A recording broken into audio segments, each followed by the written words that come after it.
Chairman Pakistan उलमा council अल्लामा ताहिर महमूद अशरफी ने कहा है कि मार्का हक में शिकस्त पर भारत अपने जख्म चाट रहा है। मुसल्लह अफवाज के खिलाफ बात करने वाला पाकिस्तान को कमजोर करना चाहता है। पूरी दुनिया में सिपा सालार और पाक फौज को पजीराई मिल रही है।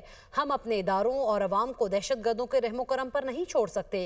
अफगानिस्तान अपनी सरजमीन दहशतगर्दी के लिए इस्तेमाल ना होने दे। पाकिस्तान को अल्लाह तबारक व तआला ने मई में बहुत बड़ी कामयाबी दी।